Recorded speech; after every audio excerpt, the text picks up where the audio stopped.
Terra, de Antônio Torres, em 1976, narra o retorno de Nelo à sua terra natal, Ju, povoado, no interior da Bahia, depois de ter morado 20 anos em São Paulo, cidade pela qual fora seduzido, ao pensar que nela teria melhores condições de vida, com o alargamento de horizontes materiais e a constituição de uma família. Nelo, adolescente, é seduzido pelo convite do mundo globalizado, desejando veementemente se aventurar na cidade grande. Cito o romance. Descobriu que queria ir embora no dia em que viu os homens do Chico. Estava com 17 anos. 3 anos sonhando todas as noites com a fala e as roupas daqueles bancários. A fala e a roupa de quem, com certeza, dava muita sorte com as mulheres. Fecha citação. O retorno de Nelo é o foco para o qual todos se voltam. Objeto da atenção dos interioranos, a novidade que desestabiliza a pasmaceira do lugar. Mas dele o silêncio é mais expressivo que as palavras, embora, no geral, as pessoas que o seguem não se deem conta disso, do seu estado psicológico, visto estarem mais voltadas para a apreciação do exterior, da sua aparência, buscando indícios do seu sucesso financeiro. Ao morrer, a riqueza de Nelo se mostra. Tudo se resumia a uma carteira velha sem dinheiro, alguns documentos, bilhetes de loteria vencidos, uma carta e uma foto dos filhos que deixaram em São Paulo. Além da roupa do corpo, possuía um rádio de pilha, um relógio e uns óculos da marca Ray-Ban. É revelado ainda que ele tomava medicamentos controlados, comprados a crédito na farmácia de um conhecido do Júnior. A morte de Nelo, sobretudo pelas circunstâncias em que ocorre, o enforcamento em um armador de rede, será o assunto da crônica local, a começar pelo primeiro anúncio do doido ao sino. Mas um condenado vai para o inferno, pregou o doido ao sino na porta da igreja. Tomando a voz narrativa para si, Totoninho se propõe a contar e tentar entender a história do irmão e, por extensão, da família como um todo, do ponto de vista de alguém que, desde tenra infância, ouvia os pais falarem do irmão sempre de maneira idealizada. Assim, ele sente necessidade de compreender o quadro que ora se lhe apresenta, contrário aos discursos construídos anteriormente. Aleilton Fonseca, no artigo Essa Terra, Ficção e Realidade dos Excluídos, nos informa que, cito Aleilton, no seu relato investigativo, Totoninho vai desvelando de forma fragmentária, passo a passo, a degradação inapelável de Nelo. Em vez da imagem de um vencedor rico e bem situado, conforme realizado pela família, surge de volta um homem destruído, doente, abandonado pela mulher, deslocado, traído pelos próprios amigos. Fecha citação. O primogênito que fora para São Paulo tornara-se uma referência na vida familiar, sobretudo para o irmão caçula, que não o conhecia a não ser através das elogiosas alusões que faziam dele. Cito o romance. Éramos 12, contando com uma irmã que morreu, que já morreu. Só ele contava. No retorno, as expectativas de Totoninho são frustradas, porque o irmão não lhes narra as experiências que imaginava as bem-sucedidas possíveis. Volto a citar o romance. Queria dizer, me fale de coisas boas. Chegue à frente e me fale de você. Conte tudo de bom, todas as belas aventuras que você já viveu. Palha e lenha dos meus sonhos. Mas ele insistia e perguntava e remoía, enquanto estalava os dedos e se agitava, me agitando. Fecha a citação. Quanto a Nelo, que já trazia consigo a experiência malograda da cidade grande, da terra do exílio, com promessa de felicidade fácil, mas inalcançável, como provou a experiência, apresenta-se agora como um sujeito deslocado. Encontra-se na terra natal, mas não vivencia o sentimento de pertencer àquele lugar, também não demonstra afinidade com sua gente, sentindo-se intimamente isolado e fracassado. Trazemos aqui um estudo de Manuela Falcão Silveira, que ao analisar o personagem, chama a atenção para o sentimento de estranheza e deslocamento que o sufocam. Cito Silveira. Esse sentimento de estranheza, experimentado pelo personagem principal do romance Essa Terra, o grande responsável pelo conflito existencial vivido pelo indivíduo. Ao investir no descentramento do sujeito, que não consegue mais se identificar com a cidade grande, muito menos com o ex-familiar espaço nordestino interiorano, A narrativa acaba produzindo no personagem a sensação de não pertencimento a lugar nenhum. Nela conheceu e viveu no Junco e em São Paulo, mas não se sente pertencente a estes lugares. São Paulo representa, ao mesmo tempo, o exílio e a perda. Fecha citação. Segundo Stuart Hall, na pós-modernidade, a identidade plenamente unificada, completa, segura e coerente é uma fantasia. Não há identidade fixa para o sujeito que transita entre espaços culturais diferentes. Assim, era de se esperar que, de alguma forma, a experiência de Nélio, enquanto imigrante nordestino em São Paulo, o tornasse um novo sujeito. Este se apresenta descentrado e deslocado com relação à experiência da terra natal que deixara há 20 anos. Acontece a perda da identidade estável do passado, ao mesmo tempo em que Nélio não consegue articular uma nova identidade no contexto da cidade grande, onde experimenta a indiferença e falta de solidariedade. O personagem pode ser visto como um ser em trânsito, em conflito constante, a partir de suas identidades quebradiças do passado com a do presente. É para este fato que nos chama a atenção o professor Humberto Luiz de Oliveira quando aborda a situação do personagem migrante na literatura contemporânea. Eu trago uma citação de Humberto Luiz de Oliveira. Seres em trânsito nem bem são mais do que foram no passado, nem ainda são no presente, pois que ainda tateiam nas novas realidades.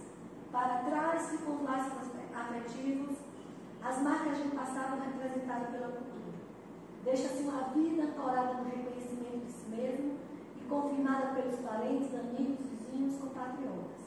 As paisagens familiares passam a ser incluídas, reinventadas para que não desapareçam da lembrança. Fecha a citação. No retorno, Nélio se deixa pressionar e impressionar ao mesmo tempo pela imagem que nele projeta um filho próspero de volta à terra natal. Preocupa-se com o que pensam e esperam dele os outros e experimenta duplo deslocamento e estranhamento. Não se vê como sujeito pertencente nem ao Junco e nem a São Paulo.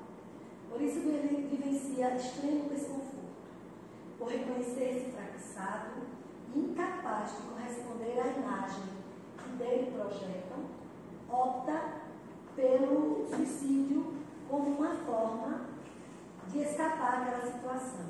Assim, o Junco se torna para ele tão opressor e cruel quanto São Paulo. Na perspectiva do seu estado íntimo, as expectativas que tem de seus conterrâneos são desencadeadoras de mais sofrimento, agravando ainda mais seu desespero. É a partir do suicídio de Nélio que Totonho traz também a narrativa da história de sua família, envolta em outras experiências fracassadas, como a loucura da mãe, as constantes fugas das irmãs, a perda da pequena propriedade rural familiar. No espaço de tempo em que o pai constrói um caixão para enterrar Nélio. A narrativa encaminha-se assim pelo viés da memória e da fragmentação, como aponta também o estudo de Silvana Melton. O tratamento do tempo, objetivo pelo autor, mostra um progressivo decréscimo cronológico. Totonho está no velório do irmão à espera do enterro, enquanto ele está em memória. Tais momentos presentes, por sua vez, apoiam-se em sequências de tempo psicológicos, flashbacks, com que se alteram ao acaso.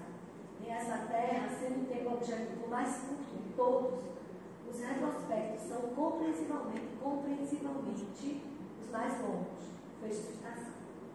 Bom, o romance está dividido em 4 partes, todas centradas na clara terra. A terra que chama, que enxota, que enlouquece, que ama. Um canto da metrópole seduz para logo após sufocar. Em direção à cidade de São Paulo, o coração do Nélio bate eufórico, como o de tantos outros nordestinos, para logo após passar pela experiência da disforia.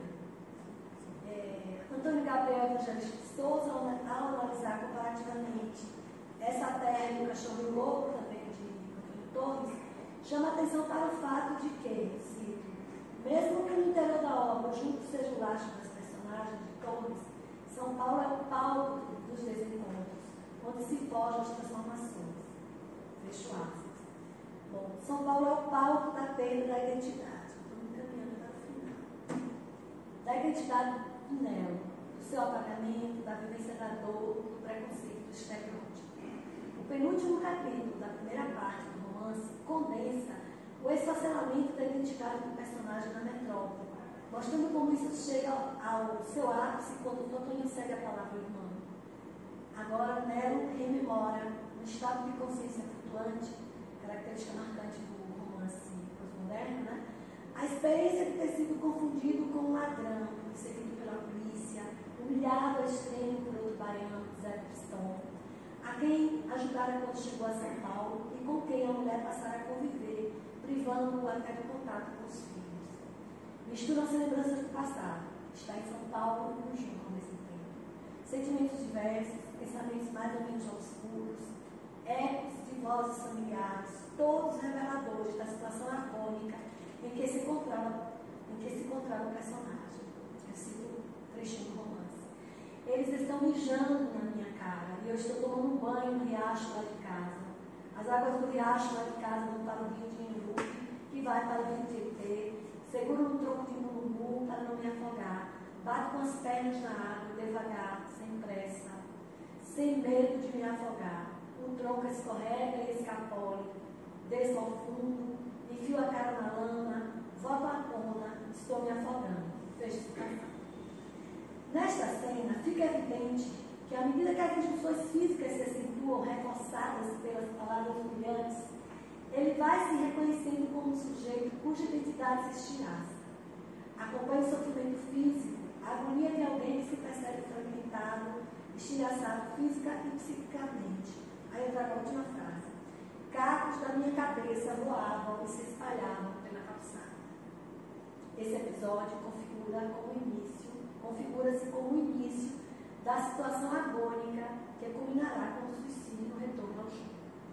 Interessante observar que o pai do personagem, o protagonista, no povoado do Junco, percorre também um caminho marcado por grandes perdas. A mulher fica louca, as filhas, aos poucos, saem de casa para casamentos fracassados, mesmo para a prostituição, em cidades vizinhas. A propriedade rural é confiscada pelo banco como ressarcimento de dívidas.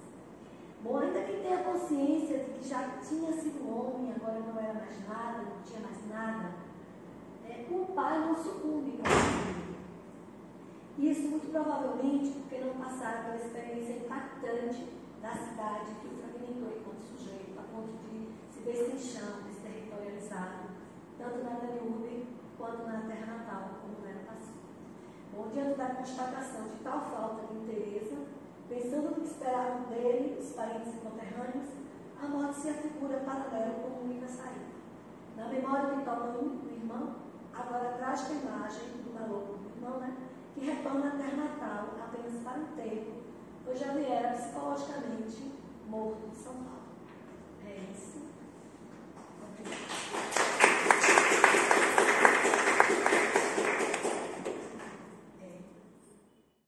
O Largones da UFBA vai apresentar a comunicação Poetrix. Isso. Poetrix foi proposta para o nosso milênio. Curiosa. Eu conheço ele, muito curioso. Eu vou recomendar o que eu não conheço. Então,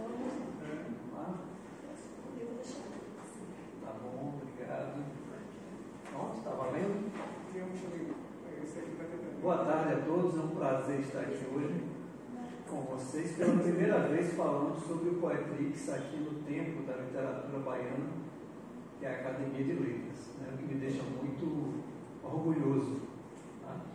Para começar, só queria saber, alguém aqui já ouviu falar do Poetrix? Basta levantar a mão. Eu dei uma olhada. Tá, ótimo. Eu acho isso ótimo quando as pessoas não conhecem, porque eu sei que eu estou contribuindo de alguma forma para o conhecimento de vocês.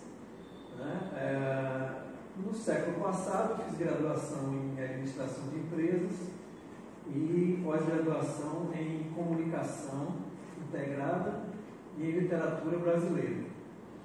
E neste século, mudando um pouco o direcionamento da minha área de conhecimento, eu fiz uma segunda graduação, uma nova graduação em História e um mestrado em Museologia. Tá? O meu objetivo aqui hoje é apresentar para vocês o que é o Poetrix. Tá? Então, pode avançar. O que é Poetrix? Poetrix, a palavra vem de poesia, e trix, três.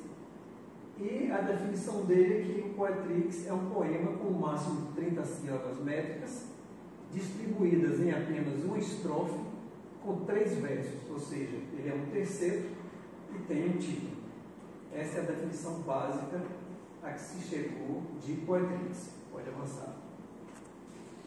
Um amigo ele estava falando que a apresentação tem 62 slides, mas não se assustem, essa é uma apresentação que ela vai se expandindo à medida que é necessário. Então ela serve como uma apresentação, uma aula e uma oficina também. Quando o tempo esgotar, a gente para onde estivermos, né? Nós paramos onde estivermos e a academia já tem prevista para o ano que vem uma oficina de Poetrix, quando a gente vai poder se estender um pouco mais. Tá? Eu digo que o Poetrix é um subgênero literário, ou uma linguagem poética, que tem certidão de nascimento. O Poetrix foi lançado em 1999, na Bienal do Livro aqui da Bahia, com o lançamento do meu livro Trix, Poemetos Tropicais. Nesse livro Trix, na introdução, tem um manifesto, que é um manifesto de Poetrix, tá? E os primeiros Poetrix que foram publicados por mim. E no dia seguinte, o Jornal à Tarde fez uma matéria sobre a Bienal, na qual cita esse livro. Então, além de ser um subgênero literário nascido na Bahia no final do milênio passado, em 1999, criado por mim, ele tem todo um registro do fato, todo um registro desse primeiro momento que marca o início do Poetrix. Você pode voltar, por favor? Acho que tem alguma coisa que eu não falei. Luiz está incidindo aqui sobre a tela, está um pouco difícil. Sim, seria interessante acrescentar que ele foi lançado em 1999 e logo em 2000 foi criado o Movimento Internacional Poetrix, com autores de todo o Brasil, vários deles acabaram se tornando coordenadores regionais, que abraçaram a ideia e se incumbiram de divulgar o Poetrix em seus territórios, em suas regiões, em seus estados. Né? Então, em 2000 foi criado o que a gente chama MIP, o Movimento Internacional Poetrix. Pode avançar. Aqui nós não vamos ver hoje muitos exemplos de Poetrix. Meu objetivo é muito mais apresentar teoricamente o que é o Poetrix para vocês. Mas nesses 3 sites aí vocês encontram Poetrix à vontade. O primeiro da própria Academia Poetrix, hoje nós temos a Academia Internacional Poetrix, composta de representantes de vários estados do Brasil, que dá continuidade às ações iniciadas pelo MIP, daqui a pouco vou falar sobre isso. Na plataforma Recanto das Letras, hoje existem lá publicados 300.000 Poetrix. Essa informação obtida no mês passado da própria plataforma. É claro que muitos dos textos que estão lá não são necessariamente Poetrix, porque alguns autores não procuram saber o que é Poetrix antes de publicar seu texto como tal, mas se de 300.000 aí você tirar 100.000, ainda ficam 200.000 que com certeza são Poetrix. E no meu site pessoal, do largones.com, tem uma seleção de Poetrix escritos por mim. Bom, eu gosto sempre de dar essa avançada no tempo para mostrar o que é o Poetrix hoje. Né? Ora, ele foi criado há 25 anos na época. Nós, os precursores do Poetrix, aqui na plateia está um deles, o meu amigo Djalma Filho, que hoje nós nos chamamos de Dinotrix, né? São os poetristas da pré-história. Hoje, na época, éramos jovens com 35, 40 anos, e hoje somos todos poetas sexagenários. Né?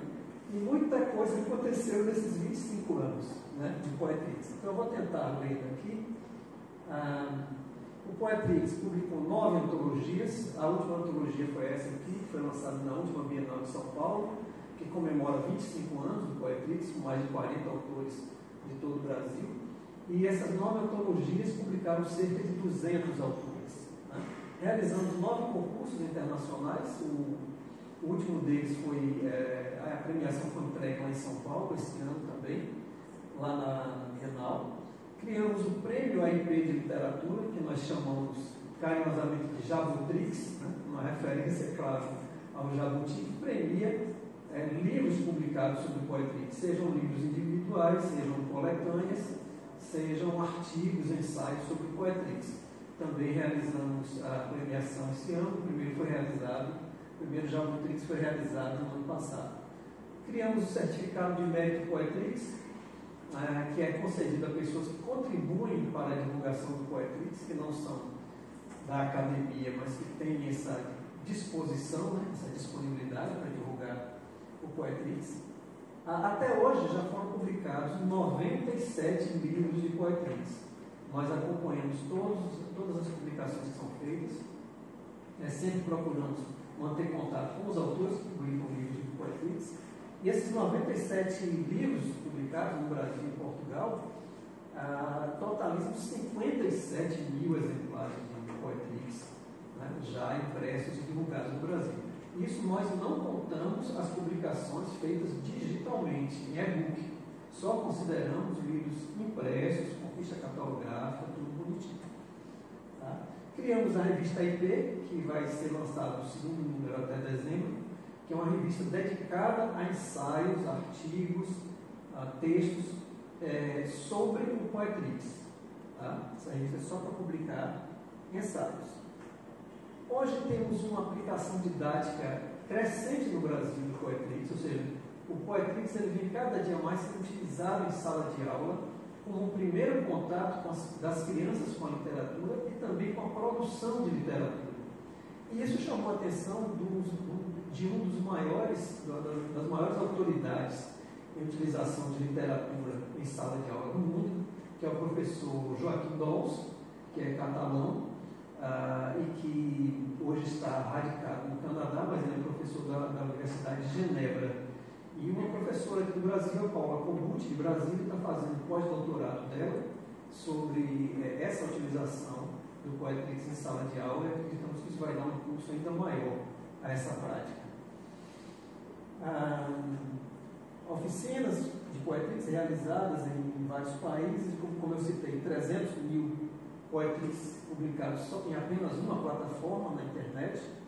E temos hoje um órgão oficial também que cuida da propagação, da orientação de como produzir Poetrix, que é a Academia Internacional Poetrix, da qual eu sou um dos membros, não sou o presidente, ocupo a cadeira número 1, cujo patrono é o Bachot, né, o grande poeta haicaísta, Haiti. Pode avançar, por favor? É apenas uma foto desses eventos que realizamos agora em São Paulo, recentemente, na Bienal, com a entrega dos troféus. Os troféus ficaram lindos, por sinal. Ali temos uma foto que reúne poetristas de todo o Brasil, do Rio Grande do Sul até Rondônia. Pode avançar, por favor. E como eu disse, né, o Poetrix ele tem duas fases claras. A primeira foi a fase do Movimento Internacional Poetrix, que durou 20 anos, né, com representantes de todo o Brasil, que cuidou de propagar, né, de divulgar o Poetrix nacionalmente. Pode avançar, por favor. E a segunda fase que nós estamos, que é a fase da Academia Internacional Poetrix, que desempenha o mesmo papel do NIP de uma forma mais estruturada. Pode avançar, por favor? Aqui alguns Poetrix que eu selecionei, entre os que eu mais gosto de minha autoria, para mostrar para vocês a diversidade e possibilidade do Poetrix. Então nós temos um primeiro ali chamado assalariado. Os dois S de assalariado ali são dois cifrões, né? A formatação ali desconfigurou e acabou ficando ali sobre o título, mas é um dos Poetrix que eu mais gosto, tá? Que ele diz: vende a vida inteira pelo pão de cada dia, a liberdade boia, fria. O segundo, extenuados, e ali vocês veem que o nu está, né, em caixa alta, está em maiúscula, já indicando alguma coisa. Madrugada em Xangri-Lá, você querendo dormir, eu sem querer acordar. Lógico que acordar do sonho vivido. E um Poetrix também um pouco diferente, que é quando o autor utiliza várias palavras no título. O Poetrix ele tem uma limitação de 30 sílabas, mas no terceiro, o título ele pode ter quantas palavras o autor quiser. E isso é um recurso utilizado por vezes pelo autor que dá uma nova visão, uma nova perspectiva ao Poetrix. Então esse se chama o poeta tem um surto ontológico que o faz caminhar vendado sobre a navalha de Ockham. E o Poetrix, penso, logo, hesito. É uma brincadeira aí com René Descartes. Pode avançar, por favor? Bom, o Poetrix não é a única forma de terceiro praticada no mundo. Ele é uma forma brasileira que nasceu no século XX, mas tem dois outros parceiros, né, nessa jornada. Então a gente vai falar muito brevemente sobre isso. Pode avançar, por favor? As pessoas falam muito do haikai japonês, mas esquecem a tradição do terceiro no Ocidente. Se vocês pegarem a Divina Comédia de Dante Alighieri, escrita no século XV, né, ela é toda em terceiros. A Divina Comédia é toda escrita em terceiros, que é também chamado de terça rima. 3 minutos, né? Pode avançar. A segunda forma é o Sijô, que é a forma coreana de terceiros, e aí os terceiros são bem extensos. Pode avançar. Tem um exemplo de Sijô ali que eu vou pular para a gente ganhar tempo. E o haikai, que é o mais conhecido, né? Que é a forma japonesa de fazer poemas curtos. Eu não diria que o haikai é minimalista. O Poetrix é minimalista, porque o Poetrix ele procura falar o máximo com o mínimo de palavras. Não é o caso do haikai. O haikai ele é muito descritivo. Ele não quer sintetizar. Pode avançar. Exemplo de haikai que baixou, que vale a pena ser lido. Uma pétala caída, que torna a seu ramo. É uma borboleta. Então, é a contemplação do autor diante de um fato observado, geralmente um fato da natureza. Pode avançar? O Poetrix, lógico, tem seus precursores. A escrita de Poetrix, de terceiros, não surgiu com o Poetrix. Pode avançar? Então, vou ter que pular alguns slides, devido ao tempo. Mas o Guilherme de Almeida cita apenas alguns autores célebres por escreverem terceiros. Que inclusive o Guilherme é conhecido por escrever haikais guilherminianos, com uma rima interna. Pode avançar?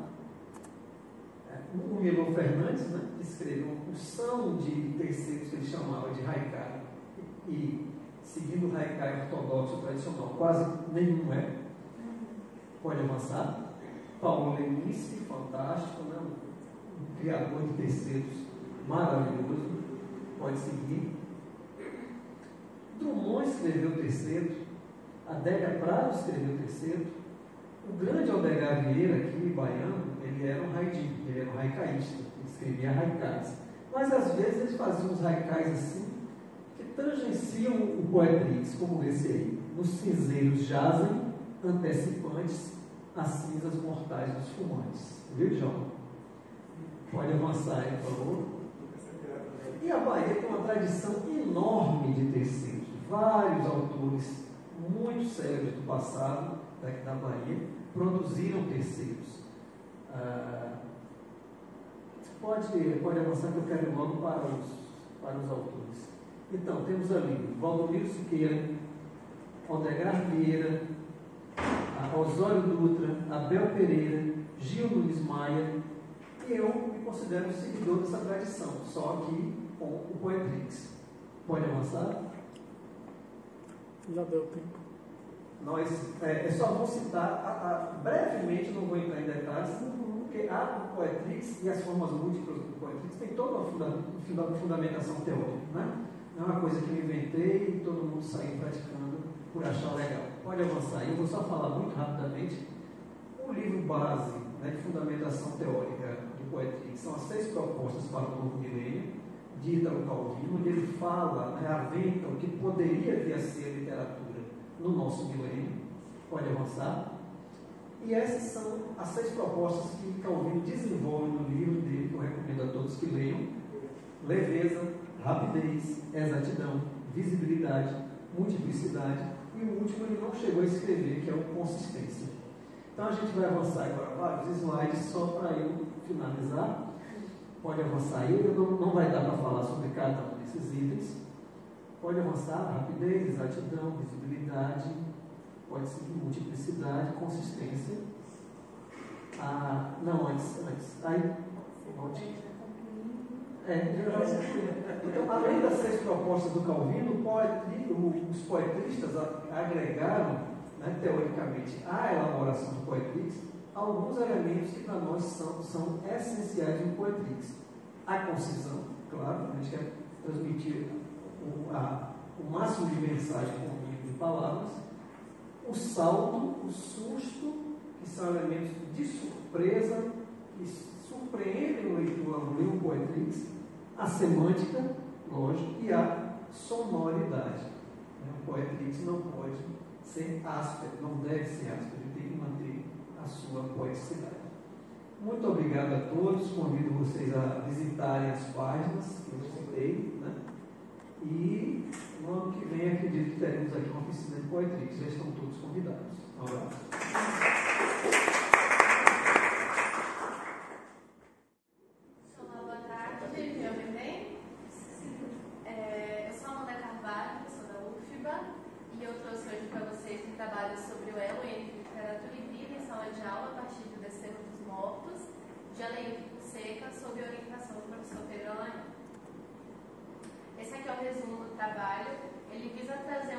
Sobre o ensino de literatura em sala de aula, a partir da apresentação do relato do Desterro dos Mortos no Universidade para Todos, que é um pré-vestibular público, gratuito, fornecido pela Universidade do Estado da Bahia para estudantes egressos de escola pública. Então, o texto literário ele carrega esse estigma de ser considerado impenetrável, mas na verdade essa ideia esconde problemas prévios aí que atingem alunos egressos de escola pública que tendem a estar vulneráveis a contingências externas, extraliterárias, a contingências de desigualdade social. E, para além disso, a gente visa fazer o movimento contrário também, que é falar sobre essa conexão que os alunos tiveram com a obra do Hamilton Fonseca, a partir desse despertar das memórias dos afetos. E esse relato é possível porque eu fui monitora no ano de 2023 de literatura na Universidade para Todos, onde a gente teve ali no cronograma de aulas a obra do Hamilton. Pode passar. Para começar, o Hamilton Fonseca, o autor do livro, ele nasceu em Firmino Alves, reside atualmente em Salvador. Ele tem bastante expressividade aí no campo literário, não só como escritor, mas também como professor universitário. E ele atualmente ocupa o número 20 da Academia de Letras da Bahia. O Desterro dos Mortos ele foi publicado pela primeira vez no ano de 2001, primeiramente pela Relume do Mará, e ele traz aí 12 contos que têm histórias dependentes entre si, mas que falam ali sobre coisas intrinsecamente humanas, a morte, a perda, a dor, as felicidades, as memórias e etc. E ele traz algumas coisas relacionadas ali ao capitalismo vigente, que a gente vê no pescador, que chega a uma fábrica e acaba atingindo ali a rotina dos pescadores, a questão da morte de vários peixes, dos siris ali naquele contexto de subsistência das pessoas que trabalham com a pesca. E essa coisa extremamente cotidiana, as figuras dos contos são figuras simples, a linguagem também é simples, mas não simplória, é uma narrativa muito profunda e sensível. Então esse aqui é o nosso sumário. Primeiramente a gente vai falar sobre literatura em sala de aula, desafios extraliterários, depois a memória dos afetos a partir do Desterro dos Mortos e por último o processo. Para a gente falar sobre ensino de literatura em sala de aula, a gente precisa falar justamente sobre esses desafios extraliterários, Então, para começar, a gente lida com problemas prévios na formação desses alunos, Então, ali na aula da Universidade para Todos, a gente tem alunos egressos de escola pública. Alguns estão nessa dupla jornada, terceiro ano do ensino médio, pré-vestibular.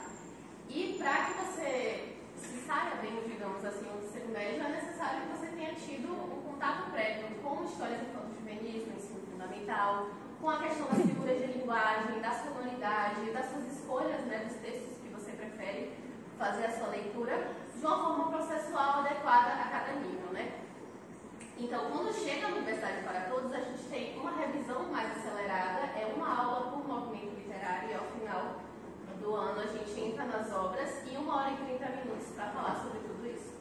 Então, isso nos leva ao desnivelamento das turmas, que é muito grande. A gente tem alunos que passam o dia inteiro trabalhando e chegam à noite para ter aula na Universidade para Todos, alunos que estão no terceiro ano do ensino médio, pela manhã estão na escola, no colégio, e de tarde estão no pré-vestibular. Tem alunos que passaram anos longe da escola depois de formados e voltam para tentar acessar esse ensino superior. Isso gera um problema, digamos assim, quando a gente tem cronogramas padronizados para um público que é muito diverso, né? Então, é um trabalho muito lindo do Universidade para Todos, a gente consegue abarcar aí um público diverso, mas a gente tem um cronograma muito engessado para um público que é muito diverso entre si, como eu disse anteriormente, pode passar.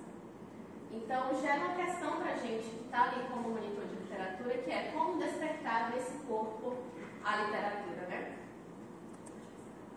Parafraseando Costa, não existe um corpo incapaz da imaginação, mas existe um corpo que, ao longo da sua constituição, desaprendeu, né, a dançar, digamos assim. Ela traz isso no texto dela, né? Então, a gente pensa assim, como despertar nesse corpo a literatura?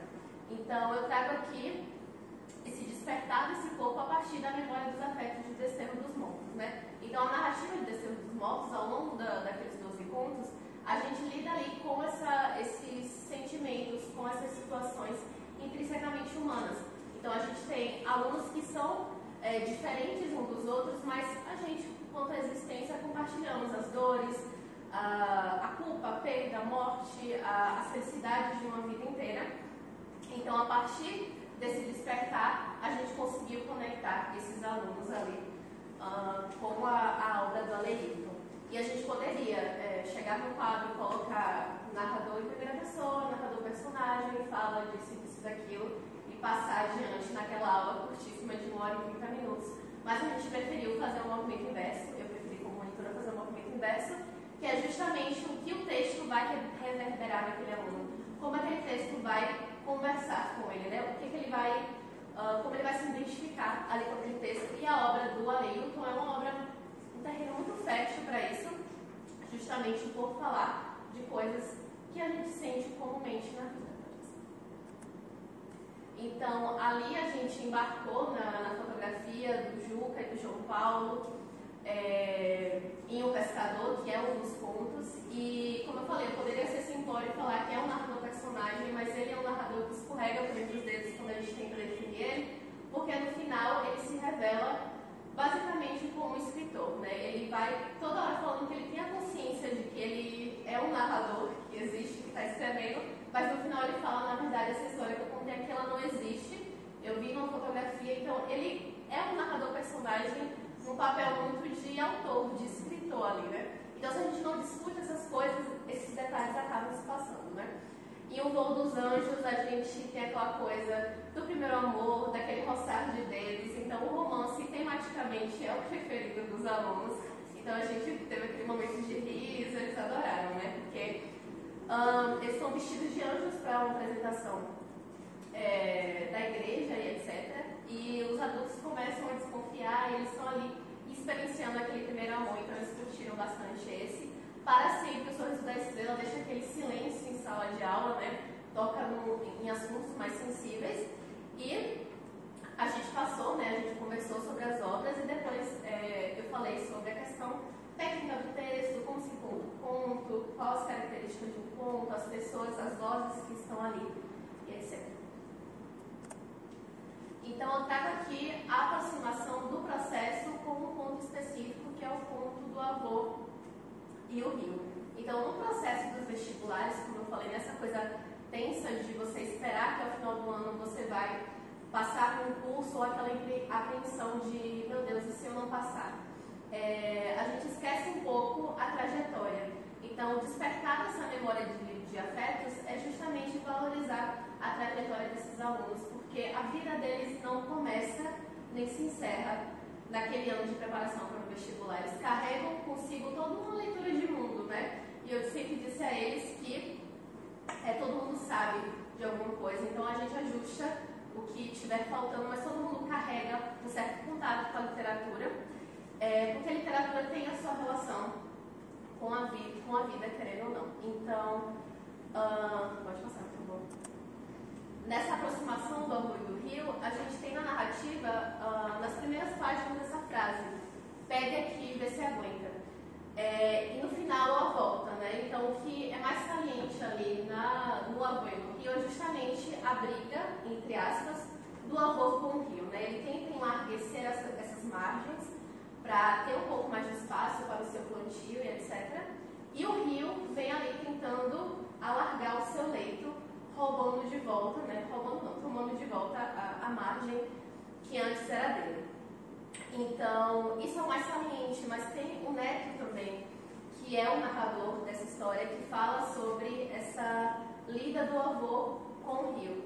Então, quando ele fala pegue, Neto, se já aguenta, o Neto vai levando esse carrinho, que antes era o avô que levava, para alargar essas margens, né? Ele toma esse papel e, enfim, spoilers, o avô ele morre, mas a vida ali não se encerra também, porque depois o Neto toma esse papel dele e continua, ele dá continuidade a alargar essa margem e o rio vai tomando de volta.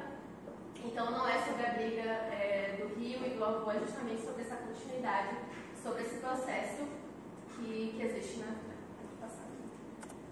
Então ela é justamente isso, quando o aluno se coloca em posição de leito, em posição de trajetória em sua vida. Então, assim como o Neto dá continuidade à trajetória do avô, assim como aquela lida não se encerra na vida do avô e se continua, a vida desses estudantes também não se encerram além daquele processo do vestibular. Eu vou fazer a leitura aqui para vocês. As águas que seguem correndo na vida dos estudantes... Eu não vou conseguir, deixa eu ler aqui. As águas que seguem correndo na vida dos estudantes é o principal em sua formação como sujeito leitor, como sujeito escritor da própria narrativa. Colocar-se em posição de processo, em posição de leito, é subverter a ideia do fim que se imagina com a linha de chegada das provas de vestibular. É pensar na trajetória, no ciclo e nos meandros que se desenham no elo entre vida, literatura e sala de aula.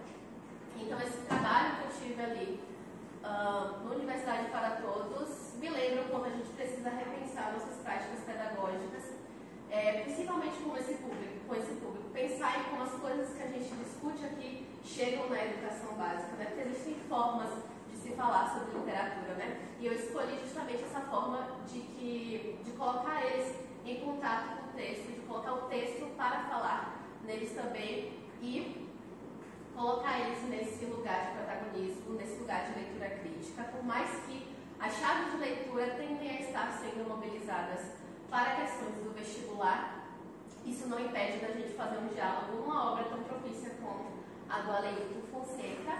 E eu encerro minha fala aqui, agradeço muito a atenção de vocês.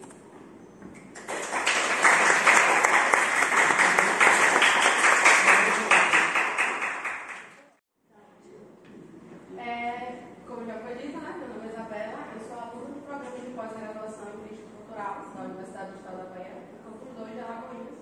Sou daqui próximo, né? Estou no primeiro ano de mestrado e esse artigo ele surge de um recorte, na verdade, do meu trabalho, porque atualmente estou pesquisadora de leitura literária na escola.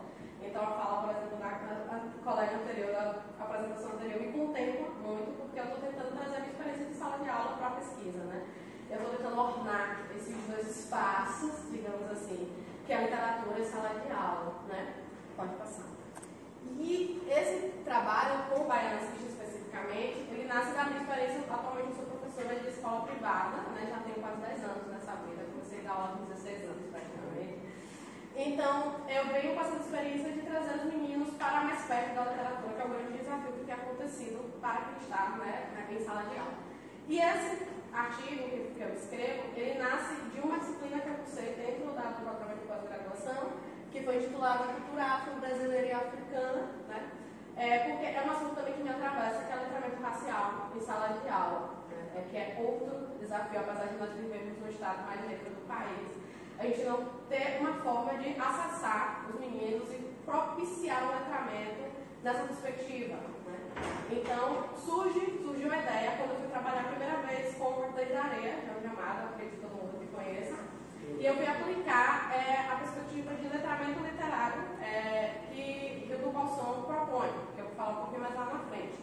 E também com o meu encontro com Bell Hooks, num livro chamado Ensinando a Transgredir, né? Ela defende o que nós chamamos de pedagogia engajada, que nasceu do contato dela com o Paulo Freire, né? Então ela vai defender justamente que essa aproximação do aluno com o professor em sala de aula, e eu estou defendendo junto com ela, a literatura, como é que essa literatura pode se construir, né, enquanto espaço de letramento, seja ele racial, seja ele literário ou os dois, tá? Pode passar.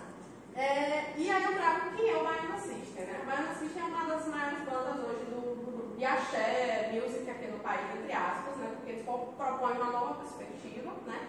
Como eu coloquei ali, ó, com o objetivo de encontrar novas possibilidades para a guitarra baiana, instrumento criado em Salvador, né? Nos anos de 1940, que foi responsável pela criação do trio elétrico, né? O nome vem da exclusiva guitarra baiana com Baiana System, por isso o nome, né? Baiana System por conta da guitarra, né? Que são sistemas que são criados e popularizados na Jamaica. A ideia inicial era a utilização de bases novas e conhecidas, onde a guitarra pode assumir o papel de voz, né? O papel principal, né? E especificamente a música em sala de aula, ela chama os meninos para discussão, digamos assim. Então eu via no Baiana System um potencial literário, né? Toda vez que eu mencionava, que eu trazia uma música, ou que eu explorava uma letra com os meninos, ou um vídeo, isso causava, né, uma inquietação muito grande. Então eu via ali aquela potencialidade, né?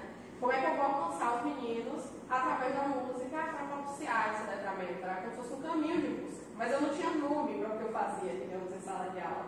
Até eu conhecer a Bell Hooks e o Educação. Então, eu consegui ter nome para o que eu já praticava em sala de aula, né? Que é o que eu falo com a minha orientadora hoje de mestrado. A Baiana System é composta majoritariamente por homens, né? A gente tem um curso que é um homem negro, então a gente causa uma identificação com relação aos meninos, homem negro e baiano, né? Ali sendo a principal voz do grupo, pode passar. Eu comecei o meu primeiro trabalho com a Baiana System foi com essa música que chama Invisível, não sei se alguém já ouviu, Invisível, né? Que é uma grande crítica social acerca do Carnaval de Salvador e da invisibilidade do povo trabalhador dentro do Carnaval, principalmente dos ambulantes. Então ela tem uma crítica social muito forte, né? Eu vou ter um trechinho para vocês verem. Você já passou por mim e nem olhou para mim. Você já passou por mim e não olhou para mim. Acho que eu não chamo atenção. Engana o seu coração. O clipe é muito impactante. Eu coloquei imagem no clipe, para vocês verem que é esse molho de cordas na cabeça dos ambulantes, porque eles são invisíveis dentro dessa grande festa, né, que é o Carnaval aqui de Salvador. Então isso chama muito a atenção dos meninos, né, para a gente levar eles para esse lugar da invisibilidade, né, do povo trabalhador, preto, dentro de Salvador, na Bahia especificamente. Pode passar.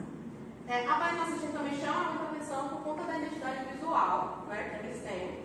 Inclusive, essas máscaras causam uma certa polêmica, porque eram distribuídas no início logo do grupo, né, de forma todos os fãs que acompanhavam, usavam as máscaras, isso causou uma certa polêmica em torno disso, que o Baiana gosta de contar. Mas ela é inspirada em máscaras africanas. Então, a ideia que eles contam, o grupo fala, que é justamente causar a mesma identificação, para que o grupo, os fãs do Baiana, tivessem uma identificação pessoal, né, ali, homogeneizar, digamos assim, esse grupo. Pode passar. Para defender, né, o uso do Baiana, eu trago também a lei, especificamente porque o ensino de música é uma legislação. A gente tem a LDB, né, a Lei 11.769, que torna o ensino de música e de arte, de certa forma, obrigatório. Só que quando chega no ensino fundamental 2 em diante, né, o ensino fundamental nos finais do médio, ele ia trabalhar transversalmente a arte. Né? Mas você pode também trabalhar em língua portuguesa, a disciplina de arte e outras disciplinas. Então, transversal, essa que está dentro da LDB. Então, Então você pode determinar no ensino de história, no ensino de sociologia, o importante é que esse ensino de música ele aconteça, né, dentro da sala de aula. Então temos uma legislação que diz, né, que é preciso trabalhar. Essa perspectiva. Pode passar. Pode passar. Não, pode deixar. Aí eu trago o Colson e o do Colson. Né? A perspectiva que o do Colson traz de ensino de literatura e leitura literária dentro da escola é uma perspectiva considerada nova, digamos assim. Ele vai definir o que nós chamamos de letramento literário, né, enquanto prática social. E o Rio do Colson, ele vai dizer que a gente só consegue, de forma propiciar esse letramento, quando a gente se aproxima do nosso aluno, do universo do nosso aluno. Né? Então, eu me embaso na teoria de Colson, né, para defender esse posicionamento, para dizer que a Bias System é um caminho para que esse letramento social e literário aconteça também. Atrelado também a perspectiva de letramento racial, que foi o foco da disciplina que eu cursei no período que eu fiz, né, esse artigo aqui, que eu estou apresentando para vocês. Pode passar. Devemos compreender que o letramento literário, segundo Colson, é uma prática social e tal como tal responsabilidade da escola. A questão a ser enfrentada não é se a escola deve ou não escolarizar a literatura. Então ele vai categorizar para a gente essa perspectiva de literatura escolarizada, né? E esse distanciamento que muitas vezes a gente propicia do que é clássico, do que não é clássico, ou só trabalhar o clássico, ou não usar outros caminhos para trabalhar o clássico. Então esse trechinho eu tiro do livro dele chamado justamente Letramento Literário, que ele vai problematizar durante todo o livro essas aproximações e distanciamentos que nós professores muitas vezes ocasionamos, né, em sala de aula, para que a gente provoque esses meninos até esse local que a gente tanto almeja, de leitores. Mas ele problematiza também o que é ser leitor. O aluno de hoje ele não lê ou ele não lê o que a gente quer que ele leia. Eu lembro muito bem dessa frase que ele vai falando várias vezes durante o livro. Porque a gente tende, enquanto educador, e diz eles não leem, né? Isso é uma dificuldade de leitura. Mas será que eles não leem ou a gente não lê o que a gente quer? O que a gente entende enquanto literatura? É uma problematização que o Colson vai fazendo ao longo do livro, vai desconcertando, digamos assim, né? E que eu fui me identificando ao longo do processo. Pode passar. E atravessando por Colson, eu trago outros autores que já são na perspectiva do letramento racial, como Grada Quilomba, que vai defender a língua, né, enquanto instrumento, né, enquanto papel mesmo de colonização e manutenção das relações de poder. Né, Quilomba ela vai dizer que a língua ela é um instrumento ainda de colonização, né, ela vai problematizar. Não sei se vocês conhecem a Quilomba, mas hoje ela é uma das maiores que a gente tem na perspectiva, na contemporaneidade, para falar de letramento racial, né? Tanto, acho que atravessa o Brasil, que é Portugal, mas atravessa o mundo também. Pode passar. Tem o Munanga, o Camilo Munanga, ele vai discutir sobre o conceito de negritude também, como é que esse conceito ele aparece. Na verdade, o Munanga ele vai falar de negritude como uma perspectiva teórica mais abrangente, né?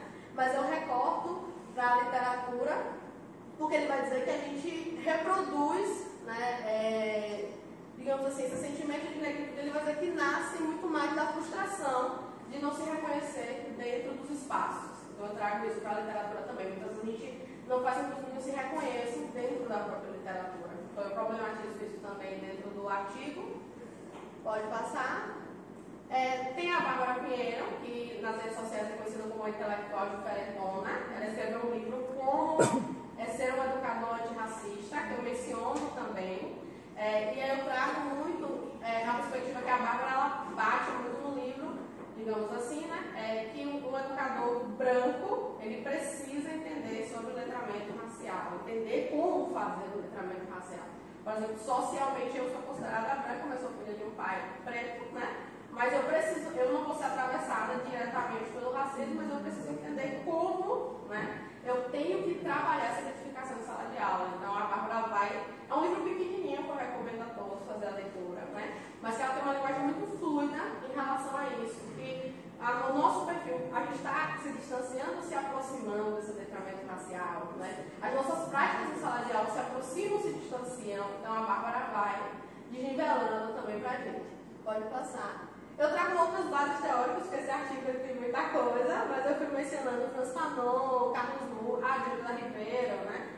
A Cida Bento, o Paulo Freire. Então, foram vários autores, eu fiz um intercruzamento desses autores para definir, né, o Bahia Assiste enquanto caminho, né, para esse letramento literário efetivo e atrelado ao letramento racial também, como eu já falei. Pode passar. Aí eu coloquei as minhas considerações finais, né? Para tanto, busca-se interligar a concepção de letramento literário dos modos defendidos por Rio do Poisson, com a finalidade de definir a missão de leitura como princípio norteador de práticas sociais e caminho circunstancial para o combate ao racismo epistêmico que consolidou a sociedade brasileira desde a colonização. Eu coloco, né, todo esse caminho, esse percurso, para que a gente reflita e propor uma reflexão mesmo. Né? Na verdade, o grande foco é propor essa reflexão de quanto caminho. O Rio do Poisson também ele vai falar, eu lembro que eu estou mencionando no artigo, de intervalos de leitura. Então, se eu posso trabalhar uma obra clássica, mas nos intervalos eu posso propor aos meninos outras atividades, seja um conto, seja uma música, como no caso do Bahia Assiste, seja um vídeo, né? Para que essa leitura seja diversificada. A gente entender que o letramento literário não acontece só no papel, acontece também nos intervalos, acontece no conhecimento que o menino traz para a gente. Eles se sentem livres para indicar para a gente quando essa relação mútua, digamos assim, ela acontece. Então, essas são minhas referências. É isso. Obrigada. Deixa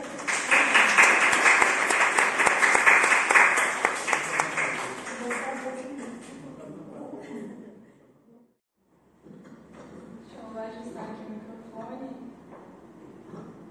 Boa tarde, gente.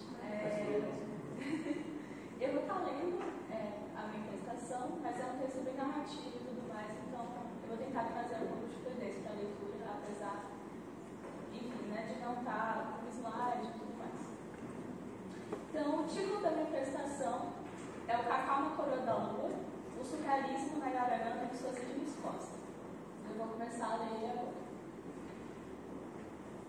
Ao acaso, abro o meu exemplar de Yararana, como que impede as cartas de Marseille o rumor de um sussurro oracular, como se pedisse ao sapo que ilustre Aldemir Martins em sua cápsula a matéria do início dessa apresentação. Obrigada.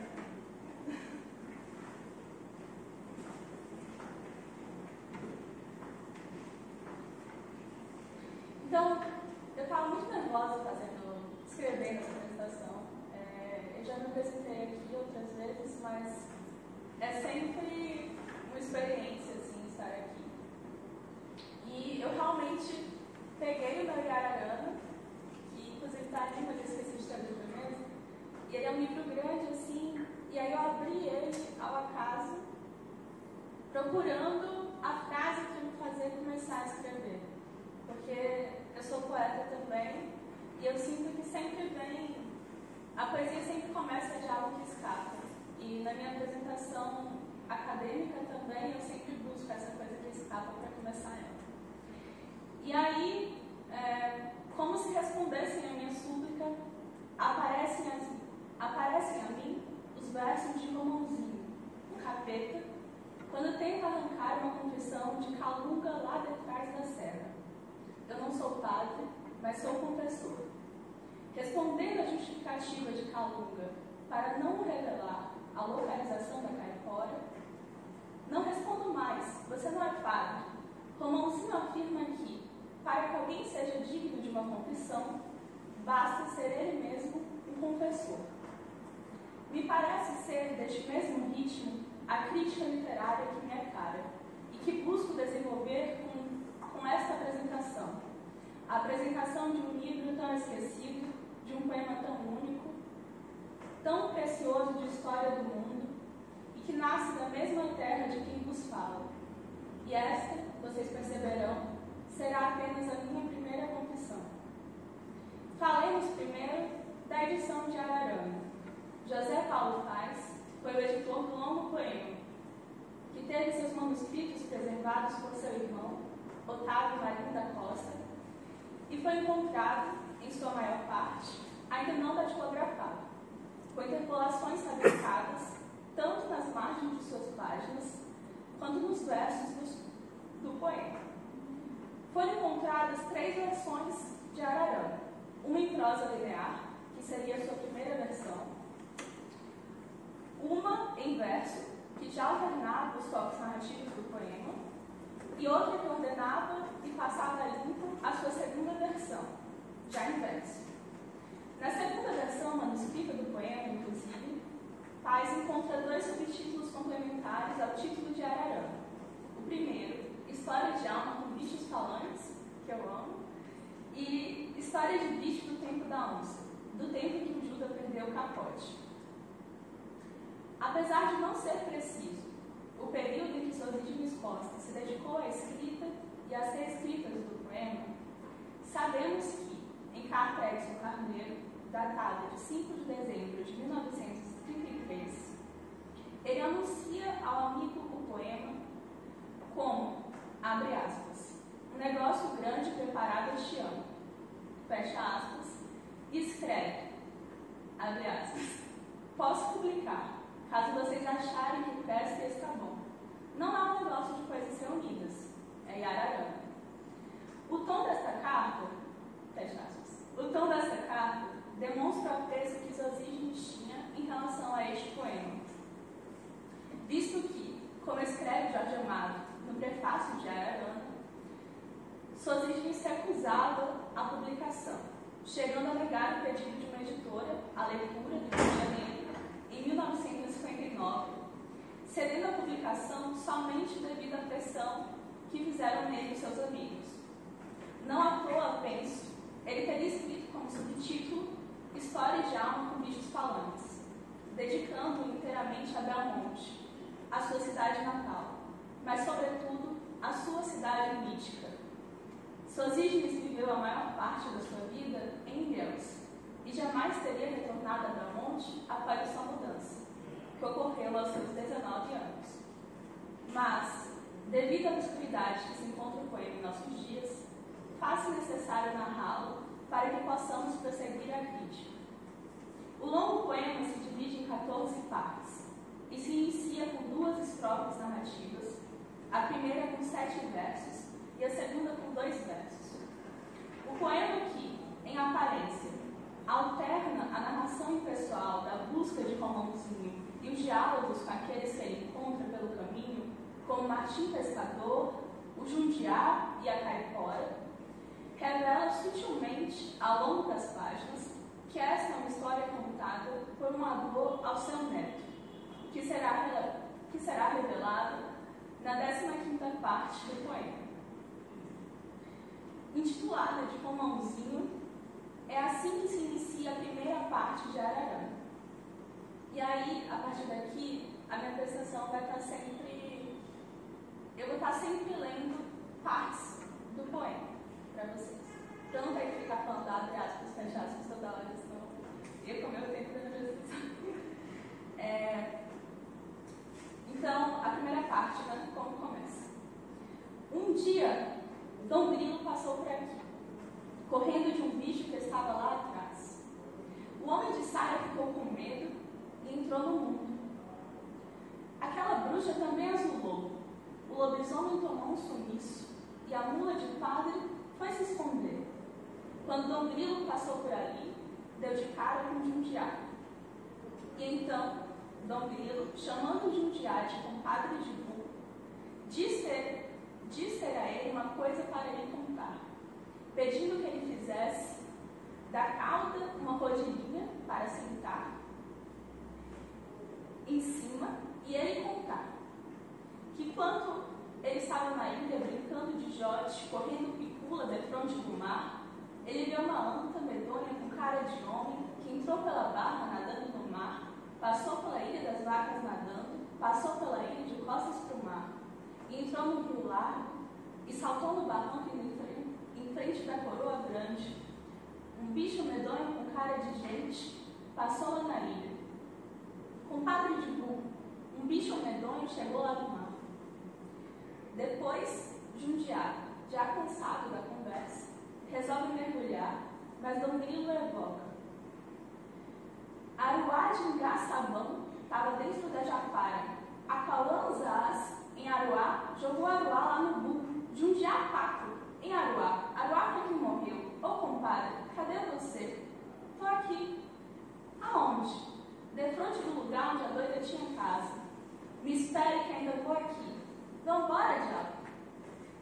Grilo sobe no Jundiá, ele perde sua máscara.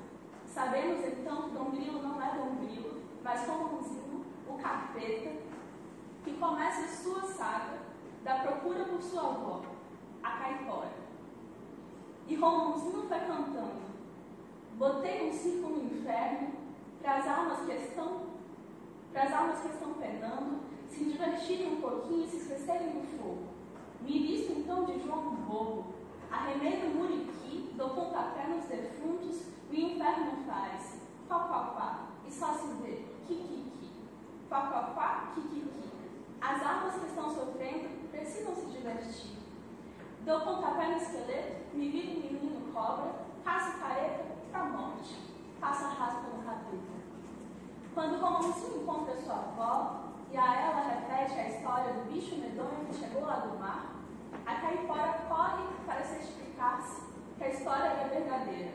E ela é. Ela também o vê. Começa então a segunda parte do poema, onde somos introduzidos à história do bicho visto por Romãozinho. Este bicho veio da Europa.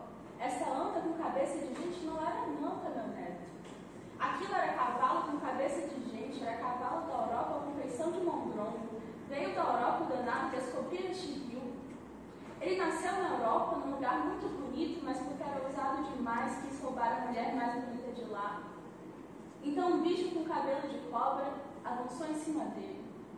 E teve que disparar daquela terra, teve que cair na água, atravessou o mar como que. E foi se esconder na pontinha da Europa, e da ponta da Europa ele, de novo, timbum dentro d'água. E veio nadando e chegou neste rio. Foi quando o Romãozinho avistou o bicho entrando e veio dizer a gente daqui, virado em um rio. O avô diz ao neto que os caboclos do rio se esconderam no mato e tentaram flechar o bicho da Europa. Mas a flecha não pegou. Não vê que esse bicho era filho do diabo? Esse bicho da Europa tinha parte com o diabo. Esse bicho da Europa foi o diabo neste rio. Ele fez guerra com espingarda aos caboclos do mato e venceu os caboclos e escorraçou o pai do mato. E ficou no lugar dele e se chamou dono da gente, mas caboclo com ódio chamou Tupã Cavalo. E então ele narra o que ouviram dizer ao derrubar a mata escura. Não podendo roubar o diabo da beleza, resolvi avançar no colar da melodia. Mas o bicho com cabelo de cobra apareceu. Galopou com 600, corri como um raio e estou aqui. Escondido pela nuvem é que pude viajar. Se não fosse minha mãe, o diabo me pegava. Minha mãe é uma águia, mas meu pai não é águia, não. Mas hei de me vingar. Ao que se sucede a narração da primeira plantação do cacau. E Tupã Cavalo brocou a mataria, e onde havia bananeira do mato, plantou na sombra e na umidade umas sementes, que molhou com querosene para o grilo não comer. E disseram, é carrapicho. E as sementes nasceram e se viu que era cacau. E os macacos arremadaram Tupã Cavalo, e nasceu o cacau do bicho. E Jupará veio morar no mato daqui, no matinho da gente, só para comer o cacauzinho do povo. E ainda por cima chamou Jupati, mas Jupati ficou comendo o coco lá de baixo, lá no peso, com caxinguelê e maruim, lá de junto do mangue, perto de Grauçá e de Filho de Siri. E os índios foram obrigados a servir o pão cavalo, porque viram que ele sabia muita coisa. E era como de Jupari. Você tem 2 minutos. Sério? Você tá sabendo? Não tá esquecendo. Meu Deus. Tá lá. Tá. E a história se segue até que Tupã Cavalo, o bicho da Europa, viola e roupe a Yara do Jequitinhonha, engravidando. José Paulo Paes, em seu prefácio, dedica um tópico inteiro ao que ele chama de a saga do sangue limpo, no qual ele se debruça sobre as formas de narrar a mestiçagem utilizadas por seus íntimos Costa em Ararana. A filha que nasce de Yara, como Tupã Cavalo, é branca como uma lagartixa descascada e constitui depois no poema, junto com Tupã Cavalo e a sua esposa, a raiz do mal que o neto, para que um avô narre no poema que lemos, deve combater. Ele, diz o avô, tem sangue de mãe d'água e pode libertar a Yara de Jequitinhonha das correntes que aprisionam no fundo do rio Belmonte. Uma alma do mato, então, o entrega uma flor, capaz de matar as 2 diabas. Quando findada a saga, e a Yara desponta do fundo do mar, mar, sacudindo ao sol seus cabelos molhados, pela ponte do arco-íris, ela sobe das águas como a lua para dentro do cacau. Até aqui temos um épico, com todas as suas principais características, incluindo o racismo, que não aparece em outros poemas de Sosígio Costa, sendo ele um dos poucos poetas de sua época a se aproximar do candomblé, e dos saberes afro-brasileiros com familiaridade e respeito, chegando a figurar, para alguns críticos, a sua poesia na poesia negra brasileira. Como eu posso, então, querer associá-lo ao surrealismo, cujo programa é tão bem estabelecido e tão fechado aos nossos olhos? Bem, voltemos às confissões, já que, como nos ensinou o Romãozinho, o capeta só é merecedor de confissão quem confessa. Todas as vezes em que li este poema, chorei mediante a percepção de que a relação que mantenho com a região em que nasci, isto é, o sul da Bahia, ou mais precisamente, a cidade de Itabuna, se alterava. O surrealismo que identifico, então, na Yararana de Sosígio Costa, desvela-se neste choro, na experiência corporal do desmembramento do estado de commodity do cacau, a vida mítica, mágica e sagrada do poético. Em Ararana, Sosígio Costa elabora uma poesia que, na dialética do perder e do prender, o cacau se torna uma prenda.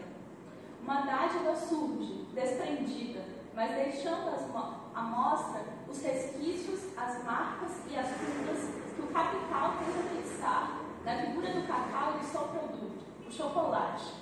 É irônico que o tempo tenha feito outra dobra neste movimento, pois apesar de publicado por uma editora da cidade de São Paulo, a editora Cultrix, a edição do poema marca, antes da sua folha de rosto, não só o seu patrocínio, mas a razão dele.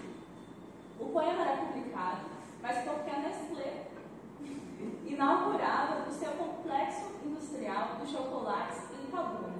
Lemos: essa edição de Ararana, o poema do cacau, teve patrocínio da Companhia Produtora de Alimentos, empresa associada à Companhia Industrial e Comercial Brasileira de Produtos Alimentícios, Nestlé, e é publicado por ocasião da inauguração do seu complexo industrial em Itabuna, zona cacaueira da Bahia, que é a minha cidade.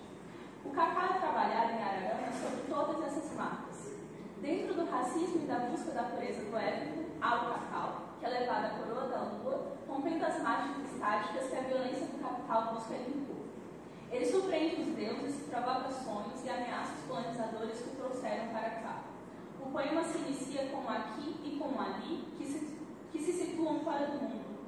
É o medo do bicho da Europa que faz com que o homem de saia entre no mundo, mas com o Romãozinho não entra e nem o nosso narrador. Ele é feito, contudo, quase que inteiramente dos topônimos de sua terra, e as referências espaciais são das mais diversas, como podemos notar nas passagens que li anteriormente. José Paulo Paes define Belmonte como o locus amoenos de Sosígio. Esta é a pátria do poeta de que nos fala Baudelaire e a qual só se pode chegar pelo caminho da memória. O gosto pela viagem regressiva em busca do tempo perdido é constante em Sosígio Costa. Em Locus Amoenos, Locus Terríveis, Dan Luto do Baudelaire, Patrick Labat afirma que aquilo que podemos nomear como Locus Amoenos baudelairiano é então uma espécie de jardim da preguiça, onde circulam livremente as analogias, o eterno país anterior, todo feito de luz, de árvores e de perfumes. É, então, este locus amoenos também um lugar de memória, não somente no que ele carrega dos aromas de seus dias nas ilhas, mas no sentido cultural do termo. Ele coincide com essa era do paganismo, essas eras nuas nas quais Baudelaire, na parte quinta...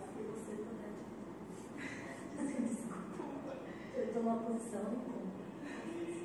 Tá. Então, até aqui eu estava comentando um pouquinho do que o Paes procura trazer um pouquinho no prefácio dele. E aí, no caso, eu pego, ele fala sobre o Baudelaire e tento trazer o que eu penso ser a questão do surrealismo em seus vídeos. E aí, esse aqui ali que eu digo antes, né, que o poema se inicia com alguém que entra no mundo, mas o poema não está dentro dele. Então, fora do mundo circulam livremente as analogias de Ararana, do poema definido pela Nestlé como poema cacau. Belmonte e o cacau se fazem aqui os motores do desprendimento da linguagem, confirmada pelo poeta que até aquele momento ainda não havia se associado propriamente às características modernistas dos versos livres.